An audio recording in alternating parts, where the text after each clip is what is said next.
Space और action का concept है, ये थिएटर को बहुत ज्यादा अप्लाई होता है, लेकिन फिल्म ने इसको काफी हद तक ब्रेक कर दिया है, क्योंकि आप अब किसी भी जगह से उठ के किसी भी जगह अगला शॉट चला जा सकता है, आपका किसी भी समय में वो अगला शॉट जा सकता है।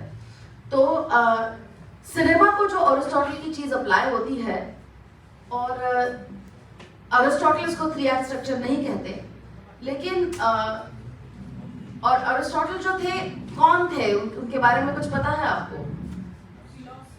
फिलोसोफर थे, वो एक एनालिस्ट थे, उसका एनालिसिस काफी बढ़िया था, और वो चीजों में एक पैटर्न्स ढूंढते थे, राइट। वो एक बायोलॉजिस्ट भी थे, उन्होंने कीटकों पे काफी काम किया है, और डायसेक्शन करके देखते थे कि क्या सिमिलैरिटीज हैं, क्यों अगर ये 15 तरह के कीटक उड़ पाते हैं तो उनकी शरीर रचना में क्या सिमिलैरिटी है जिसकी वजह से वो उड़ पाते हैं। तो उनका एक बहुत इंटरेस्टिंग उनका दिमाग चलता था पैटर्न्स खोजने में, कि अगर तो वो जो उनकी विचारधारा थी वही उन्होंने नाटक को भी अप्लाई की, और उन्होंने ये सवाल पूछा कि कुछ नाटक लोगों को पसंद आते हैं, कुछ लोग कुछ पसंद नहीं आते हैं, तो ऐसी क्या चीज है, ऐसी कौन सी चीज है जो एक नाटक को पॉपुलर बनाती है, क्या सिमिलैरिटीज हैं उन सारे नाटकों में जो कि दर्शकों को पसंद आई है।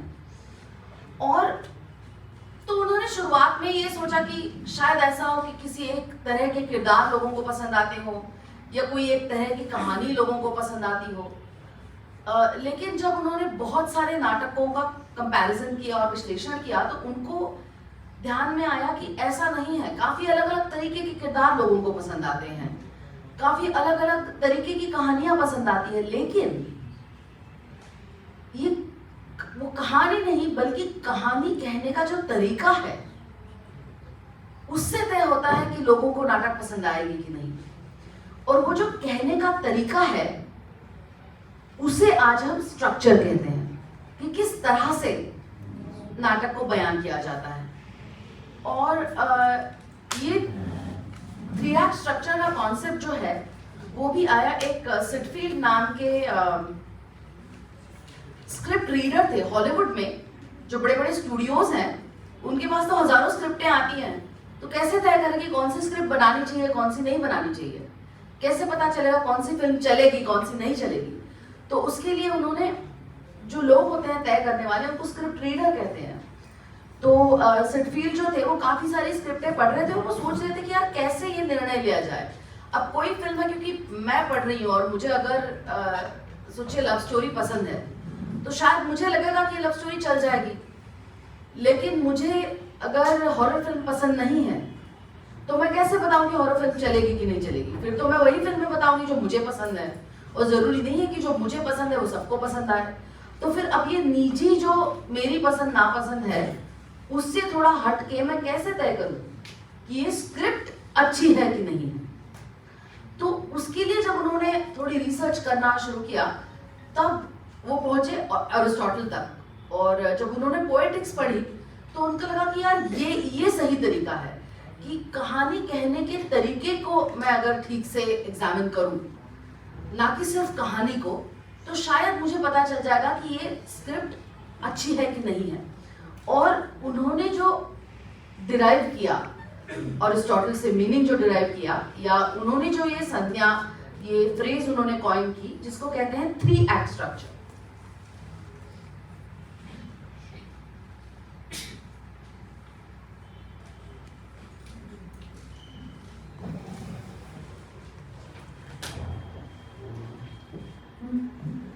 जिसको अरिस्टोटल ने ये कहा था कि जब कहानी हम कहना शुरू करते हैं तो वो कहानियां, वो नाटक जो पहले हमें पात्रों का परिचय कराती है और हम ये डिसाइड कर लेते हैं कि भैया हमको किसके साथ जाना है, तो किसी तरह अपने किरदारों के प्रति जब आस्था दर्शकों में निर्माण हो जाती है, तो पहला जो एक्ट है जिसको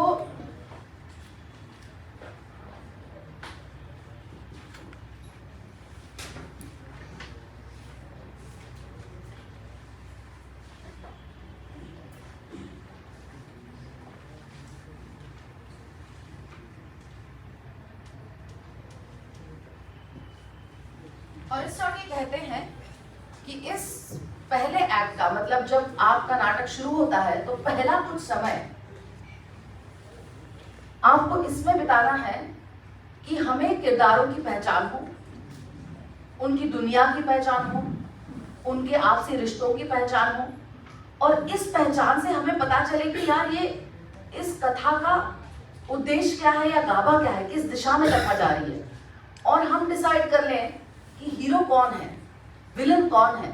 तो पहले जो 15-20 मिनट आधा घंटा है नाटक का या फिर सिनेमा का, इसमें उस हिस्से का काम यह है, उस हिस्से का पर्पस यह है कि दर्शकों को इन्वॉल्व कर लेना।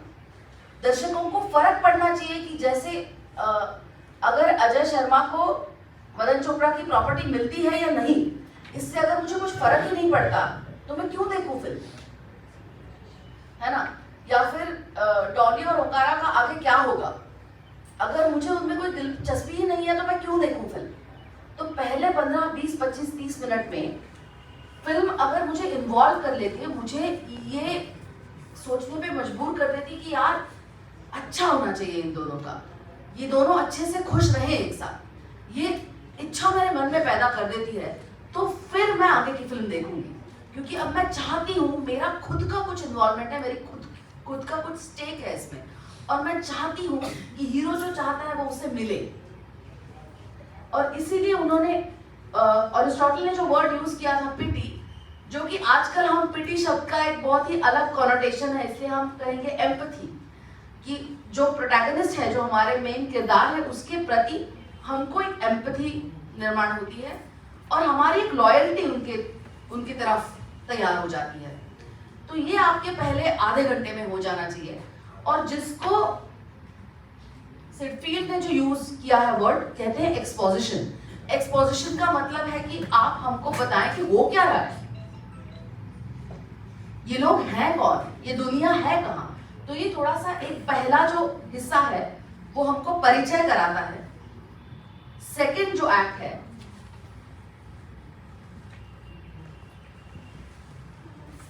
उसे अरिस्टोटल कहते हैं फियर, और सिडफील्ड कहते हैं कॉन्फ्रंटेशन।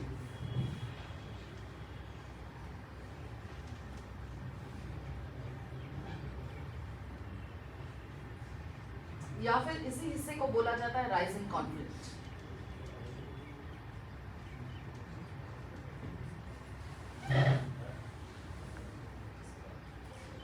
अब अगर मुझे पता चल गया है कि मेरे हीरो को क्या चाहिए और उसको पाने के लिए मेरा हीरो पूरी तरह से कोशिश कर रहा है, अब सेकंड एक्ट में मैं ये देखना चाहूंगी कि उसकी किस तरह से वो कोशिश करता है और किस तरह से उसे अड़चने आती हैं। जैसे कि बाजीगर में एक बार प्रिया का मंगेतर हो जाए, जब विकी मल्होत्रा और प्रिया एक साथ आ जाते हैं। अब हालांकि हमें पता है कि विकी ने सीमा का खून किया है, फिर भी कितने लोगों को लगा कि विकी पकड़ा जाना चाहिए? एक ही है ना, एक दो लोग। बाकी हम लोग तो सब सोच रहे थे कि ठीक है यार, एक खून कर दिया इसने, अब ठीक है, हंसी खुशी रह ले दोनों, है ना। तो एक हीरो के साथ हमारी एम्पैथी बन चुकी थी और हम सोच रहे थे कि चलो यहीं पे अगर, तो जैसे प्रिया ढूंढना शुरू करती है कि नहीं, मुझे नहीं लगता सीमा ने आत्महत्या की है, तो वो जो अजय चाहता नहीं है कि और 4 खून करे, लेकिन जो कि उसका जो सीक्रेट है वो अब रिवील होने जा रहा है और वो नहीं चाहता कि वो पकड़ा जाए, तो उसके इसमें हर बार जब ये लगता है कि अब रवि शायद इसको वो फोटो दे देगा और जिसमें दिख जाएगा कि विकी अजय है, तो हम भी नहीं चाहते कि वो फोटो प्रिया को मिले।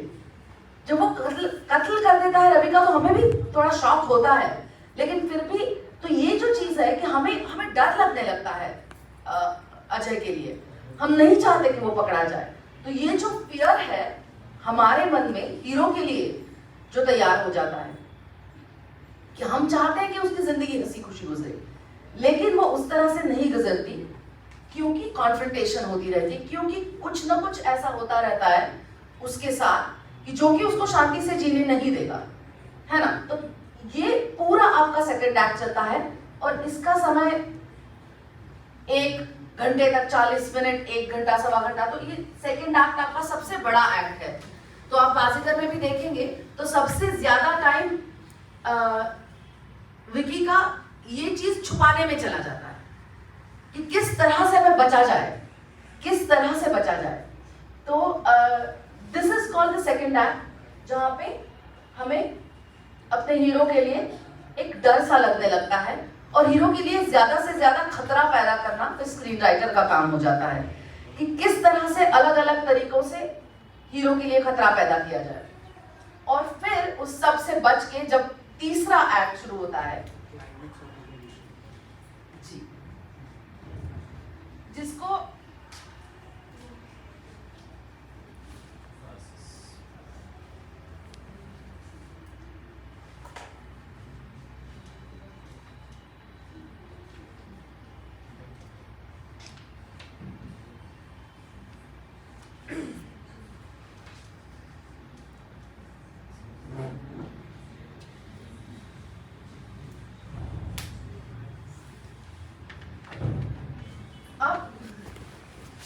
इसी तरीके से कहानी नहीं चल सकती, है ना।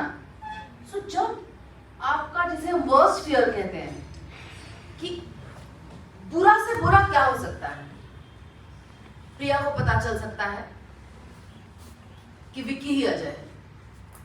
जब वो हो जाएगा, इससे बड़ी घटना कोई उसकी लाइफ में अभी नहीं घट सकती, है ना। प्रिया को पता चल जाए तो उस वक्त वो चीज जिससे वो बच रहा था होने के लिए, जब वो हो जाती है तो आपका सेकंड एक्ट खत्म हो गया, आपका थर्ड एक्ट शुरू हो जाता है। अब प्रिया क्या करेगी, अब विकी क्या करेगा? क्या विकी प्रिया को भी मार देगा? क्या वो उसको समझाएगा और वो मान जाएगी? इस तरह से अब उसका जो बचने का सिलसिला था, अपनी सच्चाई छुपाने का सिलसिला था, अब वो खत्म हो चुका है। तो अब जो है वो डर खत्म हो चुका है। लेकिन जब डर, ये आपने सबने महसूस किया होगा, जब हम डरते हैं बहुत और फिर जब डर निकल जाता है तो एक रिलीज सा हो जाता है, जिसे हम कैथार्सिस कहते हैं। तो वो जो सारे इमोशंस भर के आए थे अंदर, वो अचानक से रिलीज हो जाते हैं, है ना। तो इसलिए अरिस्टोटल कहता है कि अंत में वो जो सारे इमोशंस थे वो बाहर निकल के वो थोड़े से बह निकलते हैं, उसका एक कैथार्सिस हो जाता है। और जो प्ले इस तरीके से अपनी कहानी बताता है कि शुरू में दर्शकों को हीरो से एक एम्पैथी लगे, फिर उसके लिए डर लगे, और फिर एंड में जो भी उसके साथ होना है उसके साथ एक ऑडियंस को भी उसी तरह का कैथार्सिस हो, तो फिर वो कहानी दर्शक पसंद करते हैं। और इसे सिडफील्ड ने जो कहा है, कैथार्सिस को उन्होंने 3 पार्ट्स में डिवाइड किया है, क्राइसिस, क्लाइमैक्स और रेजोल्यूशन। तो क्लाइमैक्स शब्द तो हमने काफी बार सुना है कि मूवी की क्लाइमैक्स में ये होता है। तो कोई मुझे बता सकता है कि हम किस अंदाज से क्लाइमैक्स को यूज करते हैं? जब आप कहते हैं कि फिल्म के क्लाइमैक्स में ये होता है, तो क्लाइमैक्स का क्या मतलब होता है? हाँ, क्लोजर। यूजुअली हम जब क्लाइमैक्स कहते हैं तो climax is the most tensed situation in the film, है ना। तो प्रिया को, जैसे कि प्रिया को पता चलना क्राइसिस है, सॉरी, उसके बाद की पूरी जो final, usually climax final chase scene होता है, आपका फाइनल फाइट सीन होता है, जिसे हम क्लाइमैक्स कहते हैं, है ना, कि अब इस पे जीवन मरण का सवाल है। और उसके बाद जो होता है उसे हम रेजोल्यूशन कहते हैं, कि मतलब जो मारामारी हो रही है अजय और मदन चोपड़ा के बीच में, वो इतने सारे लोग लेके आता है और जो भी है, और अंत में अब लगता है कि वो मार देगा मदन चोपड़ा को, लेकिन उसको पुलिस कहती है कि छोड़ दो, तुम्हारी माँ की कसम, तो वो छोड़ देगा। तो यहां तक क्लाइमैक्स है। और फिर जैसे वो छोड़ देता है, मदन चोपड़ा आके उसको मार देता है। अब क्या करेगा विकी? अब सडनली विकी के ध्यान में आता है कि ये तो मैं भी कर सकता हूं, और वो जाके मदन चोपड़ा को वही सलाख जो उसके अंदर घुसी है उससे मार देता है। और रेजोल्यूशन क्या है? तो रेजोल्यूशन यही है कि रवि अजय का मदन चोपड़ा को मार देना, और उसके बाद प्रिया का अजय के लिए रोना, अजय का अपने माँ के गोद में सर रख के मरना और प्रिया का उसके लिए रोना, ये फिल्म का रेजोल्यूशन हो जाता है। कि ये रेजोल्यूशन ये फिल्म का अंत है, जो सबसे आखिरी दृश्य आपके फिल्म का है। जैसे ओंकारा का रेजोल्यूशन हुआ कि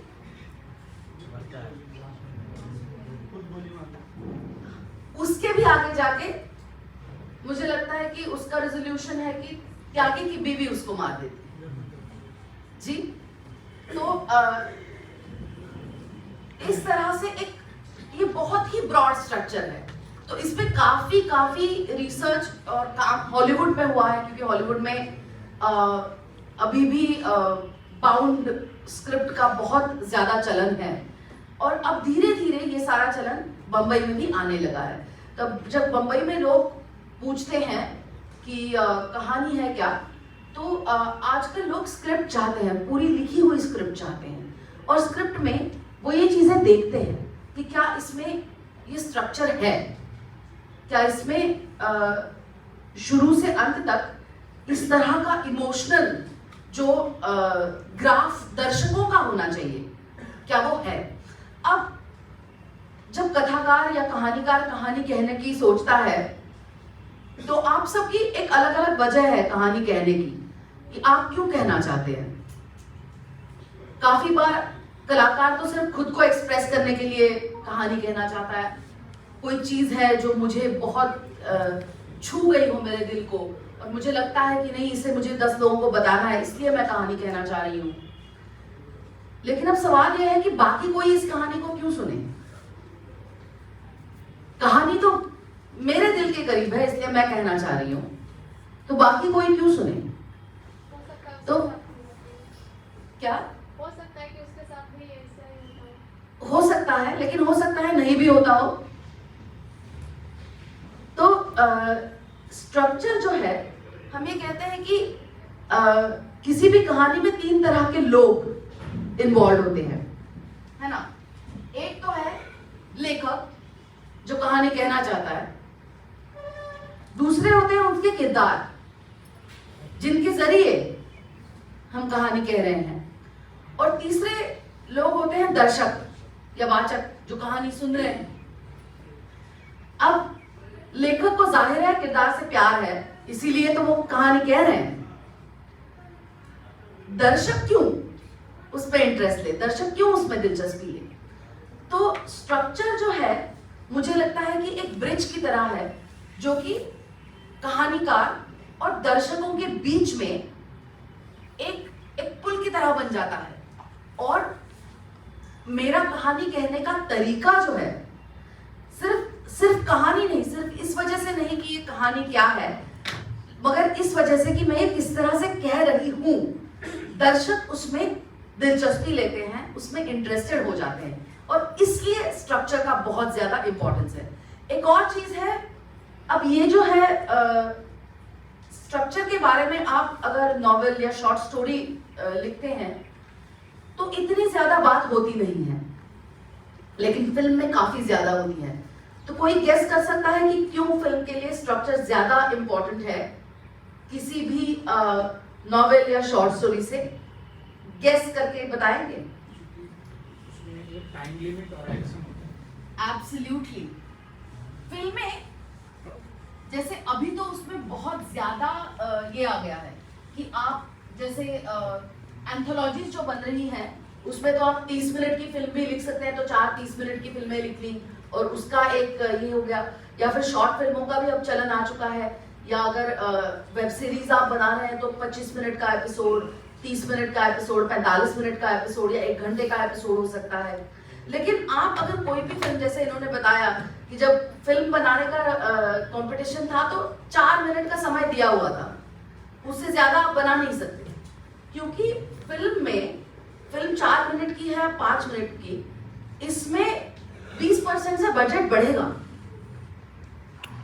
आपको 20% ज्यादा टाइम शूट करने के लिए लगेगा, तो आपको कैमरा उतना ज्यादा टाइम भाड़े से लेना होगा, लोकेशन उतना ज्यादा टाइम लगेगा, आपको एक्टर का उतने डेट्स ज्यादा लेने पड़ेंगे। तो एवरी सेकंड, हर मिनट और हर सेकंड आपकी फिल्म का जब आप बनाते हैं उसका रूपांतर पैसे में हो जाता है।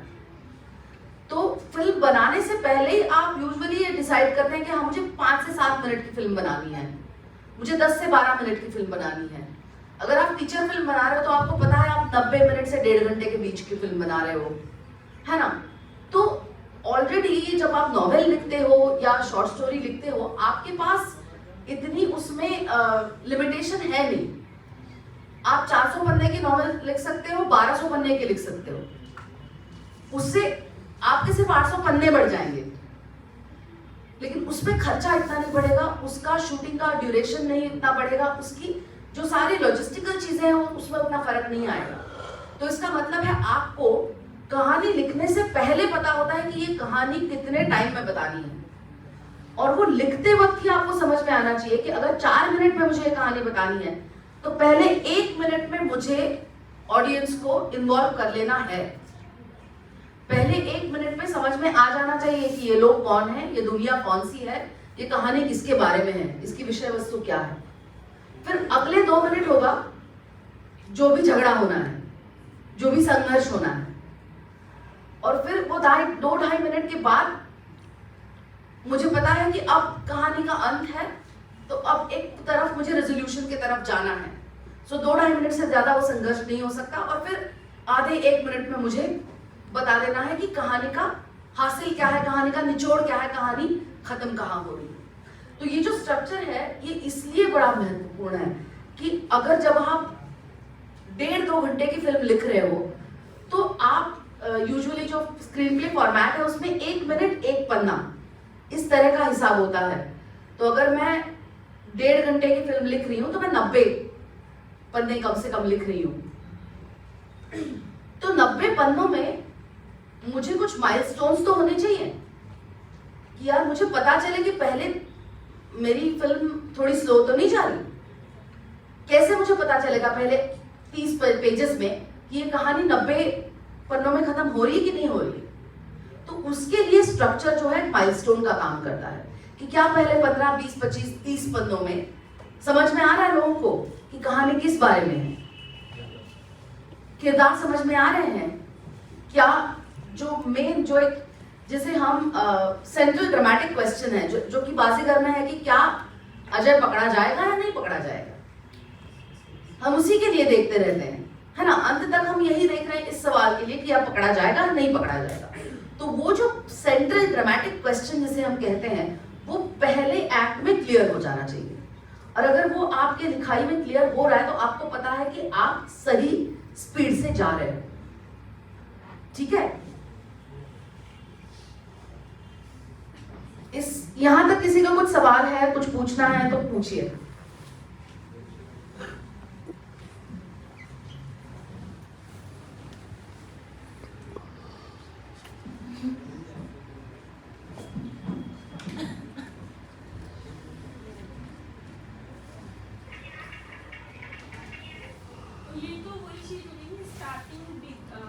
बिगिनिंग, मिडिल एंड एंड, शुरुआत, मध्य और अंत। लेकिन जब हम सोचते हैं तो ये जो शब्द मैंने यूज किए हैं जो या फिर जो स्क्रीन राइटिंग के लिटरेचर में यूज होते हैं वो थोड़े से और ज्यादा आपको इंफॉर्मेशन देते हैं कि शुरुआत में होना क्या चाहिए। जी, तो शुरुआत का काम है लोगों को परिचय करा दें अपने किरदारों से, लोगों को पता चले कि ये दुनिया कौन सी है, इनके रिश्ते कौन से हैं, और वो जो सेंट्रल ड्रामेटिक क्वेश्चन है कि कौन सा सवाल है जिसका जवाब ढूंढने के लिए मैं बाकी की फिल्म देखूं। उसी तरह अगर आपका सेकंड एक्ट जो है, सेकंड एक्ट लिखना सबसे मुश्किल हो जाता है, क्योंकि उसमें आपको कॉन्स्टेंटली नई आफतें लानी पड़ती है हीरो के लिए, और फिर हीरो को भी उनसे उभरना पड़ता है कॉन्स्टेंटली। और इसमें जब तक आपका सेकंड एक्ट खत्म हो गया है ना, तब तक दर्शक भी उतावले हो गए होते हैं, अब बता दो यार क्या होगा। तो उसमें वो एक और मार्कर हो जाता है कि जब आपका अंत ज्यादा ना चले, इसलिए थर्ड एक्ट यूजुअली काफी शॉर्ट होता है।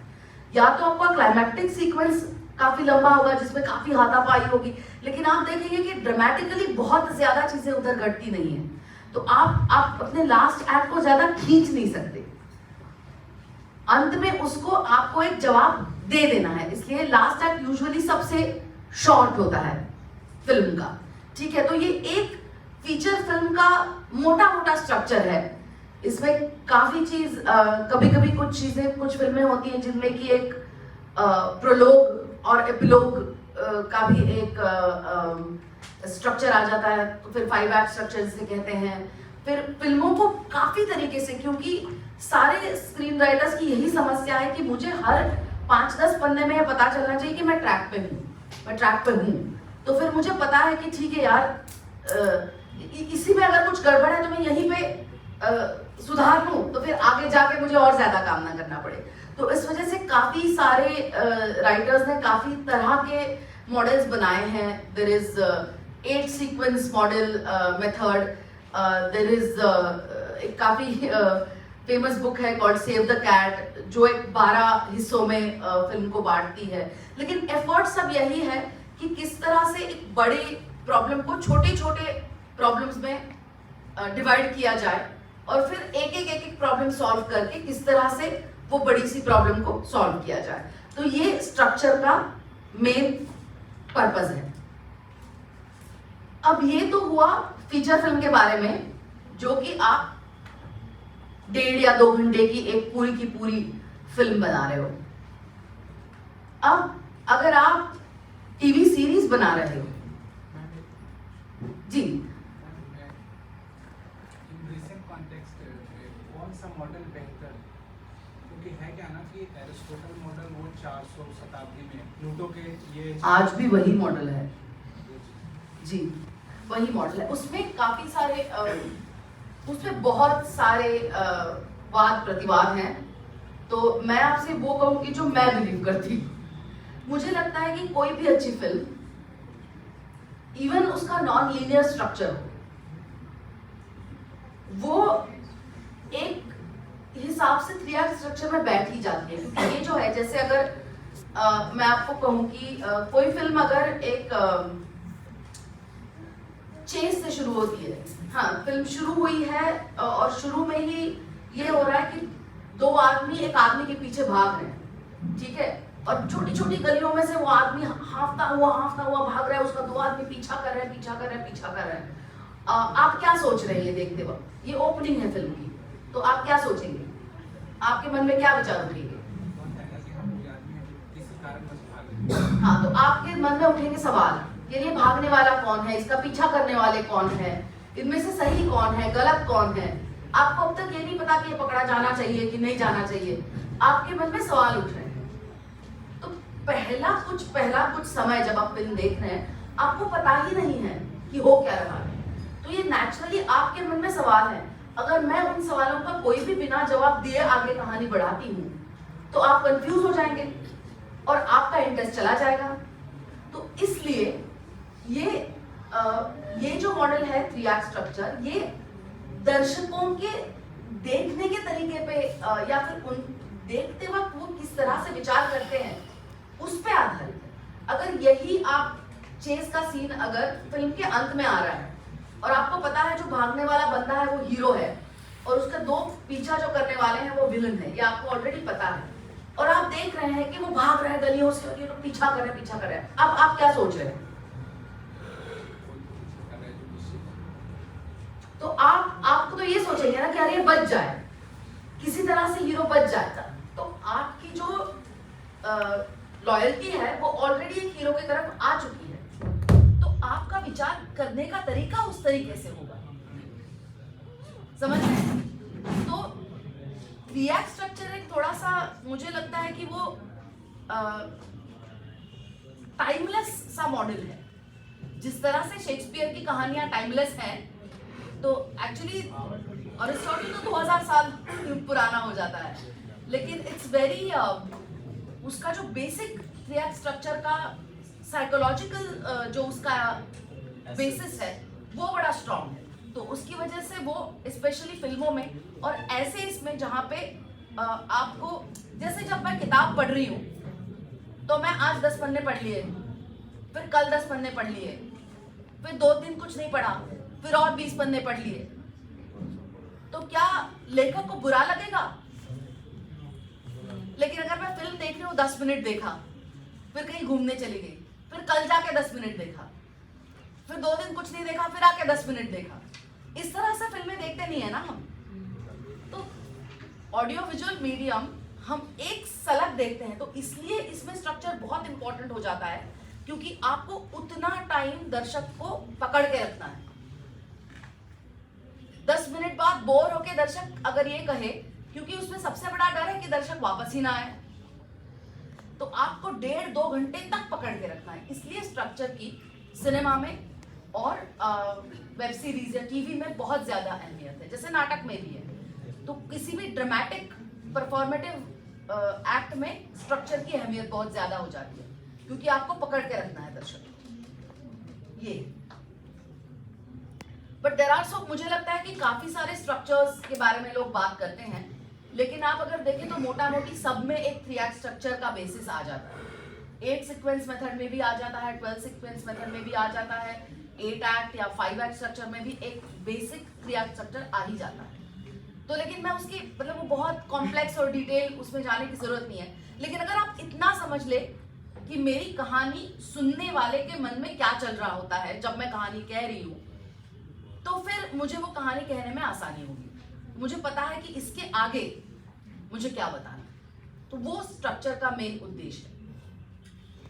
ठीक है, डायमेंशन सब एक ही है, डायमेंशंस एक ही है। जी जी बिल्कुल।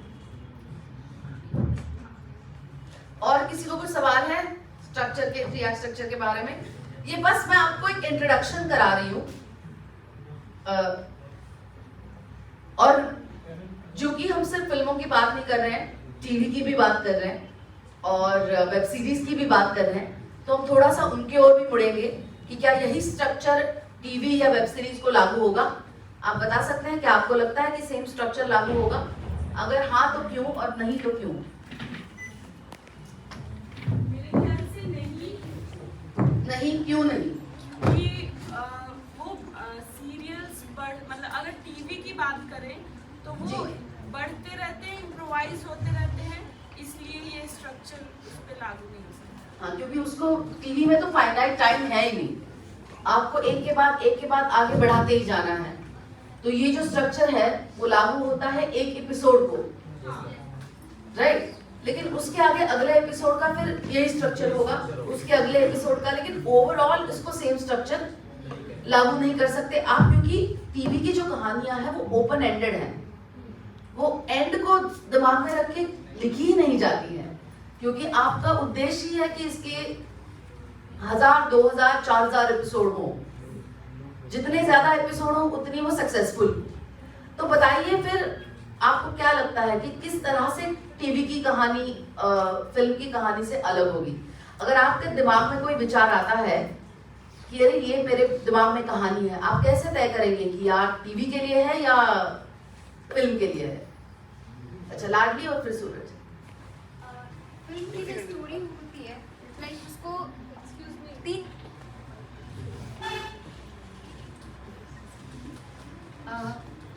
फिल्म की जो स्टोरी होती है तो उसको ये ध्यान में रख के लिखा जाता है कि हम इसको 2 घंटे, 3 घंटे, 2.5 घंटे में खत्म कर देंगे जी। तो उनका एक लिखते वक्त ही एक कंक्लूजन निकाल लिया जाता है कि इसका स्टार्टिंग क्या होगा और इसका एंडिंग क्या होगा। जी। लेकिन जब बात सीरियल की आती है तो एंड में हमेशा उसमें एक सस्पेंस छोड़ दिया जाता है जी। कि ताकि जब पहला एपिसोड आए तो आगे का क्या होगा, हमेशा उसमें अगर एक सीरियल आ रहा है तो कल क्या होगा वो हमारे दिमाग में आज ही चल रहा होता है, हम उसके बारे में बहुत सारी चीज सोचने लगते हैं। ऐसा भी हो सकता है, वैसा भी हो सकता है। तो क्योंकि उनको उसमें एपिसोड बढ़ाना है और उसमें कुछ भी लिमिटेशन नहीं है, वो 2 महीने चलेंगे, 4 महीने चलेंगे या साल भर चलेंगे। बहुत सारे सीरियल्स ऐसे होते हैं कुछ महीनों में खत्म हो जाता है, बहुत सारे कितने सालों से चलते आ रहा है। जी। लेकिन फिल्म का एक ड्यूरेशन होता है। तो उस वजह एब्सोल्युटली। सूरज? मैम फिल्म्स में एक कैरेक्टर इम्पोर्टेंट होता है जिसके जी। अराउंड रोटेट होती है स्टोरीज जी बिल्कुल। स्टोरी। और सीरियल्स या टीवी में कथानक और उपकथानक जो हम कहते हैं जी। पटकथा में, सो टीवी सीरियल्स में इम्पोर्टेंट कैरेक्टर कुछ नहीं होता जिसके अराउंड रोटेट होता है, वो थीम पे बेस करके चलती है और लूप के जैसे घुमाते रहती है चीज़ों को। सो कैरेक्टर्स इम्पोर्टेंट रोल प्ले करते हैं शायद, टीवी में इम्पोर्टेंस बदलते रहते जी। हैं कैरेक्टर। बिल्कुल। मेरा एक सवाल है। जी आप एक बार फिर से आपका नाम बताएंगी? प्रियेश्वरा। प्रियेश्वरा। हाँ सवाल ये जैसे जैसे जो सीरियल्स में हो रहा है सेम वो चीज़ अब फिल्म के साथ भी हो रहा है। फॉर एग्जांपल अगर हम इंटरनेशनल लेवल पर बात करें तो जो फैंटेसी वाली फिल्म्स होती हैं जैसे लॉर्ड ऑफ रिंग्स, उसका पहले 3 पार्ट बना एंड देन उसको एक्सटेंड करके OTT पे उसका एक वेब सीरीज जैसा ही आ गया। तो सेम चीज़ तो अब इसके साथ भी हो रहा है, तो डिफरेंस कैसे हम बोले? हाँ लेकिन जो फिल्म बनी वो तो 1.5 घंटे की 2 घंटे की थी, तो उस फिल्म का स्ट्रक्चर तो उसी हिसाब से हुआ। और एक्चुअली OTT काफी बाद में आया, तो जैसे पहले बहुत सारी नॉवेल्स जो बड़ी बड़ी थी, लॉर्ड ऑफ द रिंग्स आपने किताब पता है आपको? हाँ, तो वो तो मोटी मोटी 3 किताबें हैं, तो वो एक किताब को एक फिल्म में करना बड़ी मुश्किल की बात है।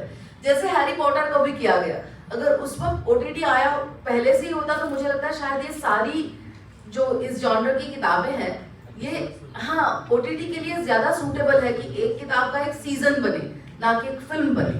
तो वो एक किताब आप 6-8 घंटे में देख लो, ना कि 1-1.5 घंटे में। और जो जिन लोगों ने किताबें पढ़ी थी उनको लगा भी कि अरे इसमें कितनी सारी चीजें छूट गई है ना, और जिन्होंने किताबें नहीं पढ़ी थी उनको फिल्म समझने में भी दिक्कत हुई उसकी वजह से। स्पेशली हैरी पॉटर वगैरह की पढ़ाई नहीं है तो मुझे पता नहीं है कि ये कौन बिल्ली यहाँ बैठी हुई है। तो वो थोड़ा सा मुझे लगता है उस समय का और माध्यम का भी लिमिटेशन था। लेकिन जब आप फिल्म बनाते हैं तब आपको फिल्म के स्ट्रक्चर के साथ उसी की तरह बनानी पड़ेगी।